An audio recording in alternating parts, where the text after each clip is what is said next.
Harry, die eerste vlog, jongen. Ja, mijn eerste vlog. Willem, ik vind het zo fantastisch. Ik vind die nou zo trendy. Ik ben zo bij de tiert. Tot een paar maanden geleden wist ik nog helemaal niet wat het vlogger weer. En nu ben ik het zelf weer. Dat kent toch net mooier in het leven.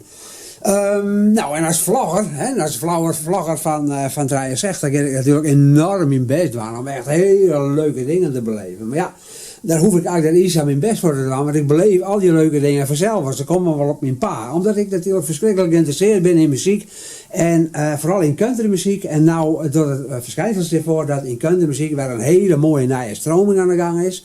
Ik heb hier bijvoorbeeld een plaatje van een man uit Austin, Texas, Weldon Hanson. Die had mij Honky Tonk Frontier een geweldig mooi album maken. Ik heb hem in het Bled Lust for Life als beste country album van het jaar uitgeroepen. Ik heb hem ook even een mailtje gestuurd. Nou, hij was dankbaar. Hij zei, Harry, you made my day and I am humble and I am dit and I am that. En hij was sablierd. Nou ja, zo, ik bedoel, dat is mijn eerste goede dienst in het muziekgebied en even naar hier. En er komt nog vol meer aan, want er is een nieuwe stroming in de countrymuziek, zoals ik al zei. En een van die mooie boekbeelden van is Sam Outlaw. En Sam Outlaw die komt uit Los Angeles. En die had ik een prachtig mooi nieuw album maken. Dat album is zo nieuw dat ik moet het nog recenseren. Ik wil het zelf nog helemaal uitdraaien, maar ik heb een heel mooi verhaal van mij. En dan ging ik die man als vlagger van Omroep Friesland, ging ik hem natuurlijk bellen.